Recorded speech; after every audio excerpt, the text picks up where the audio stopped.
Bonjour, alors, deuxième audio de la série des conseils généraux pour s'améliorer en mathématiques. Vous savez, cette série où votre serviteur se contente de lire paresseusement un article qu'il a écrit auparavant sur un thème mathématique donné, sur un thème plutôt général, de conseils voilà, généraux, comme le titre l'indique, pour s'améliorer en mathématiques.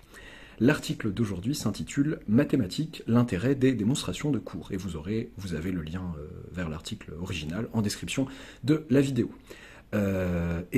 Si vous vous amusez à comparer le texte de l'article original et l'audio, il y aura peut-être des différences. Je me permets bien évidemment de changer quelques formulations si je juge nécessaire, voilà, à l'oral.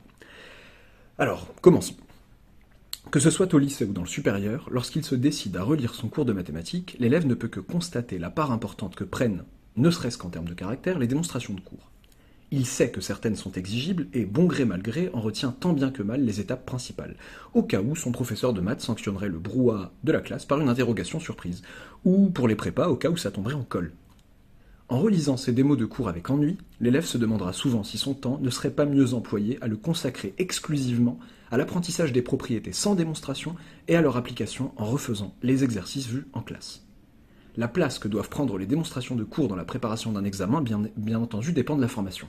Mais l'utilité de ces dernières, de ces démonstrations de cours, est sous-estimée en général. En premier lieu, la démonstration permet à l'élève de savoir d'où vient le théorème qu'on lui demande d'apprendre, et quel cheminement logique permet d'y aboutir. Lui présenter la démonstration permet d'éviter chez lui le sentiment qu'on lui parachuterait des informations au lieu de les lui inculquer. J'en veux pour preuve J'en veux pour preuve l'insatisfaction qu'on peut ressentir en tant qu'élève lorsque le professeur nous dit que la propriété est admise. En tout cas, c'est une insatisfaction que j'ai pu ressentir par moments. Mais au-delà de ce côté le plus évident de leur utilité, les démonstrations de cours, exigibles ou non, forment un pont très avantageux entre le cours et les exercices. Une démonstration peut être elle-même vue comme un exercice, souvent bien plus difficile que les exercices d'application directe du cours, voire, en fonction de la longueur, comme un problème. En maîtriser les étapes principales peut permettre à l'élève, face à un problème complexe, d'avoir une intuition, une idée de résolution qu'il n'aurait jamais eue sans connaître la dite démonstration. Par exemple, la démonstration de l'inégalité de Cauchy-Schwarz, et notamment l'intérêt qu'elle revêt en mêlant astucieusement propriétés géométriques et études de trinômes du second degré, ouvre à l'élève tout un champ d'idées applicables à la résolution d'exercices divers et variés. De même pour la démonstration de la formule du triangle de Pascal. Donc petit aparté sur ces démos, vous les trouverez en lien en description de la vidéo aussi. Pour celle de l'inégalité de Cauchy-Schwarz, je pense avoir pété un câble en ayant décrété que c'était niveau première à terminale. Non, mais en fait, en toute théorie, les connaissances requises en fin de première, on les a. En tout cas, pas pour l'inégalité de Cauchy-Schwarz en général, mais en tout cas, bien entendu, en adaptant à ce qu'on a en fin de première, des vecteurs de forme assez sympathique, pas trop généraux, quoi. Donc voilà, mais souvent c'est une démo qu'on retrouve en début de prépa, en première année de prépa en tout cas. Ou de licence, pardon, désolé pour la licence.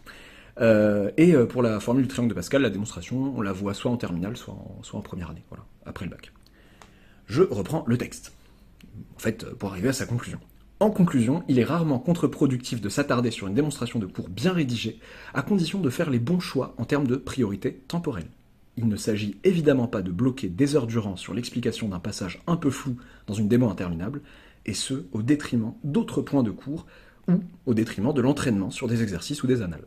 Ce que je veux dire par là, voilà, je commente le texte, ce que je veux dire par là, c'est, tout est dans la mesure, c'est facile à dire comme conseil, c'est très facile à donner comme conseil, le plus dur est de le jauger bien évidemment, mais voilà, j'ai pas compris tel point de la démo, je vais pas rester des heures et des heures en disant, tant que j'ai pas compris la démo, j'attaque pas les exos.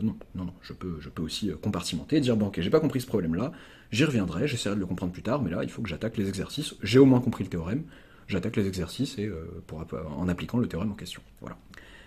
À bientôt pour un nouvel audio de La Flemme.